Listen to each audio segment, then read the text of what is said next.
Khamzat is friends with that Kadyrov guy, the leader of Chechnya. There was a guy who used to fight for the UFC who left the UFC and went to work for him. And then he wound up getting killed. Some people put me in the positions like politic shit, break my visa down, and I don't know why. Who knows how much money Khamzat has now? He might be wealthy enough to like fucking not do it anymore. She's asking when you become a champ. I said before, when I become a champ, maybe I finish, mom. Let me fight. He's got a UAE passport now. I think. Oh, maybe Trump. Yeah. It wasn't my bad. It wasn't my fault. I didn't have the visa to US. That's why I didn't fight only once in Abu Dhabi. So now Donald Trump here. So we go for a fight. You're going to see the boogeyman. You're going to see him break and realize there's only one boogeyman, and that's me. All the guys he fought, no one of them was undefeated. I don't know how to lose. The Khamzat fight is a captivating fight. This motherfucker is a psychopath. He's a savage. Like one of the most savage guys that's ever fought in the sport. His coach said that he told Ariel Helwani that he hasn't been the same since he caught COVID. That's why he wasn't the same since he got COVID. He kept training while he had COVID and he was hospitalized twice. He was on death's door. Yeah, coughing up blood and that fucking dude would not stop training. That's how crazy he is. Doctor, stop me. Nobody can stop me. If I die in the cage. This motherfucker trains like 8 hours a day. He trains like a wolverine. He's an animal. He's an absolute fucking freak of nature. Bro, the Kevin Holland fight was bananas. He hit the gas. Like he drained the gas tank right away. He just dove on him, took him down, forced a bunch of scrambles and caught him in a tough. They got in a brawl in the fucking weigh-ins. They get in a brawl during the weigh-ins and say like, okay, you want to fight for real? And so then all of a sudden Kevin Holland's like, Jesus Christ. Yeah. And remember I asked him, I go, is this a better fight for you? He goes, fuck no. This is like his fourth fight that he's never even taken a punch. He's an absolute fucking freak of nature. And I don't think anybody expected that, especially against Kevin, who's 6'2". Say something! So what now? You boys! This is just I have to confront them about certain things. Khamzat weighed in 8.5 pounds overweight, and he fucked up the entire main event. He's supposed to be fighting Nate Diaz. In this fight, far overweight. What was that all about? I don't care about that, bro. I killed that guy. I know you don't care about that now, but if you want to compete for the welterweight title, it's important that they know you can make 170 pounds. I'm supposed to make that weight as well. But doctor, stop me. Nobody can stop me. If I die in the cage. I believe that, Khamzat. I will be die anyway. I'm going to do something before I die. When I die. Why do you think you say that so much? Death is just kind of like in these interviews, I don't really hear it get brought up so much, but you tend to bring it up on a regular basis. Always people talking about the life. Life is going really fast. So I'm already 31. I have to believe God, do good things before I met him. If you're not ready to die, when it comes, you will be scared, man. So maybe that thing makes me who I am today. Imagine if this was a fight for the title and you came in 8 pounds over, it wouldn't have taken place. They said to me, you have to drink water, make some vitamins and they let me do that.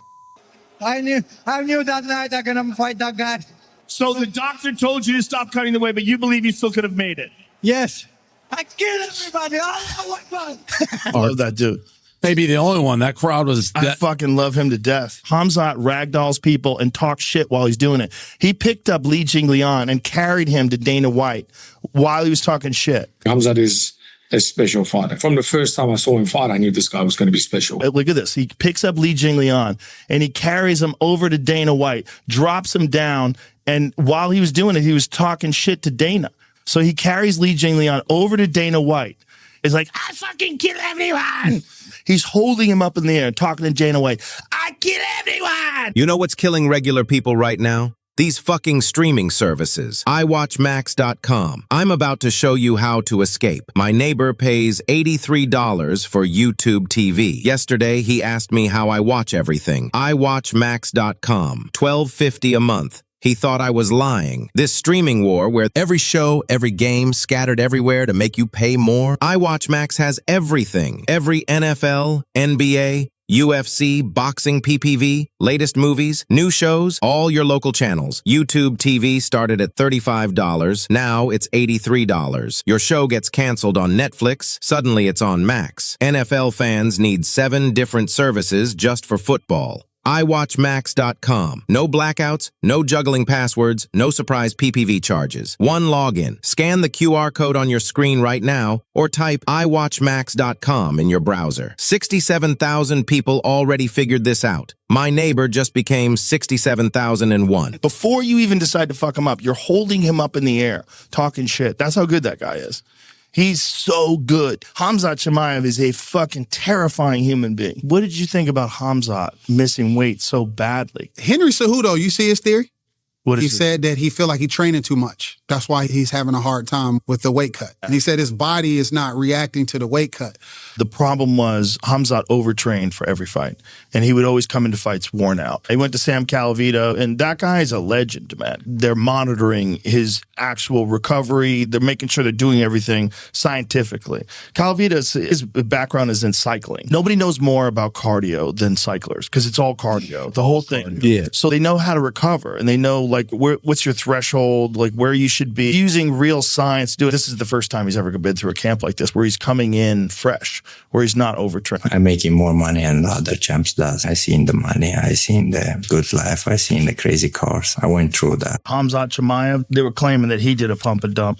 And they was like, you ripped off your fans. I'm like, Yeah, you can't man, rip off your fans. You can't rip off your fans, obviously. I don't know if the people that are buying those coins are fans. I think they're gamblers. They probably got like their finger over the sell button, waiting for it to get to a certain number and cash out. That guy's one-dimensional. If you see me stand up, I won't even give him a pro license for his stand-up. Straub was down there watching him train. And he said Khamzat was just lighting people up. That he looks really good. The thing about Khamzat's speed is a factor. It's a big factor with his hand speed. People forget he's only been striking for a few years. I know, it's crazy. That's nuts. When you see the way he knocked out Mearshart, you're like, Jesus Christ. It's a nice right hand. Beautiful. Perfect. And there's another video of him when he was younger where he knocked the guy out with an uppercut. It's like one of the best uppercut KOs I've ever seen in my life. He just made a read, perfectly placed, stepped in, blah, and just flatlined the guy with an uppercut. Watch this. Look at that. I mean, that's a perfect read. And he stepped off as well, so Yep. he was away from Yep. the counter. Yeah. You know what I mean? So Yeah, like he's the not just footwork. throwing a punch. Exactly. You know what I mean? He's defensively correct as well. He's doing everything. And that guy's asleep. Yeah, out cold. One shot. Yeah, he's doing things technically and he's doing things like hyper aggressively, like at the same time. He's fucking good standing up, man. Yeah. He's good standing up. And that's where it's going to be weird. That's where I want to see. Remember when Khamzat was fighting Gilbert Burns, and as Gilbert's walking out, He's he's sitting on on the top cage. of the He's cage, waiting. and then had a fight of his life. Yeah. Gilbert was like, "Oh, really?" Bro, when Gilbert dropped him, I was like, oh shit. But Khamzat's got We're gonna heart, talk. dude. It's not a fight that a lot of guys were jumping to take, but Gilbert will fight anybody. And that was a close fucking fight. Gilbert had him fucking hurt. Hit him with a big right hand. He dropped him. And they were in a wild scramble. Though that dude's a dog. Khamzat is a dog. He gets clipped. He's just on you. Even hurt, he dove on a double and took Gilbert down. There's a lot of people that thought that Gilbert could have got the decision. It was that close. You were doing all this for your mother. She would wait for you boys to eat before she would eat. What have you done for her? What does she think about you fighting for a UFC championship? She's happy. She's asking when you become a champ. I said before, when I become a champ, maybe I finish, mom. Let me fight. Said, all the fights after I get champ? No.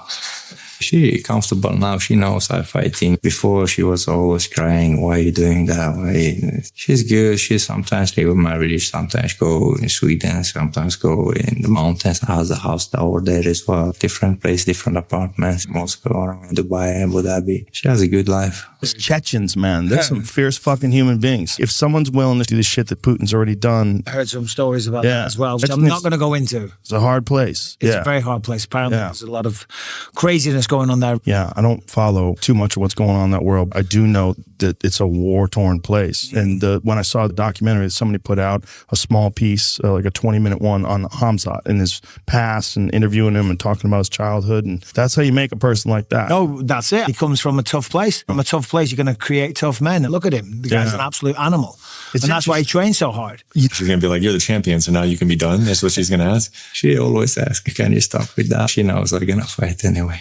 I would give DDP the advantage over Khamzat right now. It's hard to say. Khamzat just shoots from like 15 feet away and gets a hold of your But he didn't do that to Kamaru Usman. He didn't do it to Gilbert Burns. We go in the third, fourth, and fifth. He gave Usman for the first 3 rounds a nightmare. But he couldn't finish him. That's the older Usman. That's true. That's not a vintage Usman. Who was Khamzat supposed to fight? That was a last-minute replacement. Was Usman? Nate Diaz. And then they put in Kevin Holland. That would have been hard. That would have been bad. That would have been hard. The UFC was like, we're getting backlash. That would have been crazy. Who knows how much money Khamzat has now with all the relationships that he has and people throwing money at him. He might be wealthy enough to like fucking not do it anymore. It would be a shame.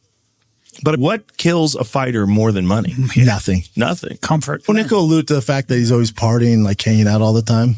That Khamzat is? Yeah. Interesting. Khamzat's got a lot of bread, bro. He does. Got a lot of money. What are you going to do with the old money? What are you going to do with these belts? And just help the people, man. I could drive Ferrari, Lamborghini, or private jet, but I spend more than half money for my people. That other young boys around you, just look at you. You have the money, you're driving G-Wagon. So I don't want to drive only G-Wagon. All my friends want to drive G-Wagon. He's hanging out with some people that have a lot of money. And the same people Khabib's hanging out with. You ever seen what Khabib has? You looked at the land he owns in Russia? Well, when you're friends with Putin, they take care of their athletes, especially if they're fighting. Yeah. Bro. Also the Arabs, also the Saudis and stuff. Yeah. Khabib is wherever he goes and should be. Well, Khamzat is friends with that Kadyrov guy, the guy who's the leader of Chechnya. Yeah, he won a Nobel Peace Prize. He'll kill Did he really? No, he did not. No, I was like, what the fuck are you talking about? He's not. He's a warlord. There was a guy who used to fight for the UFC who left the UFC and went to work for him and like his second guy. Who's that?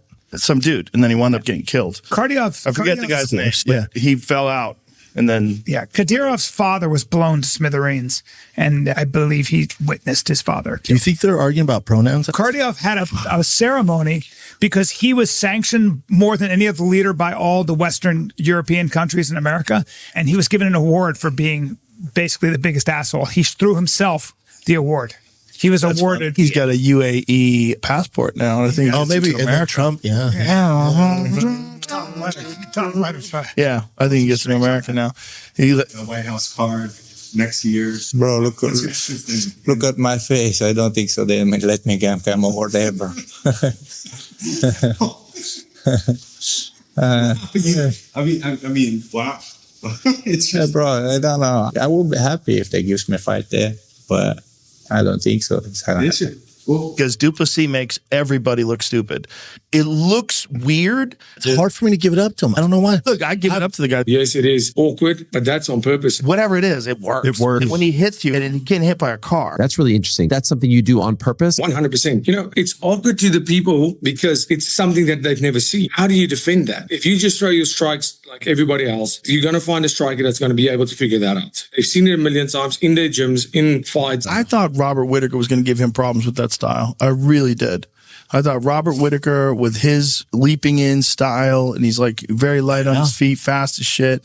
I thought he was going to give him problems, and DDP shut that shit down and then fucked him up. Caught him with that right hook. Robert, when I took him down, it was easy to take him down and submit. Did we ever see him fight a really good grappler? We haven't seen DDP fight anybody that level, but Khamzat's the highest level in the sport. I'm a wrestler in MMA, like one of the best wrestlers in MMA.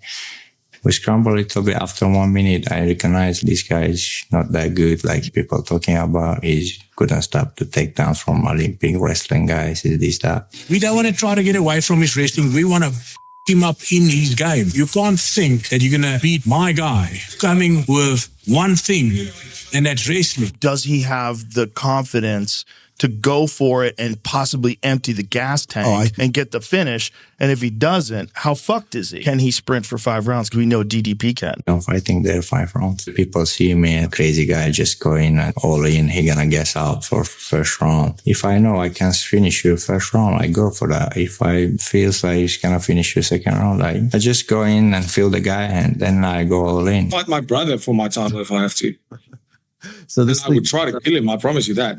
And he's my best friend. Nothing special. Dude's scary, man. All the guys he fought, no one of them was undefeated. He doesn't present any problem for us. We are the problem. I don't know how to lose.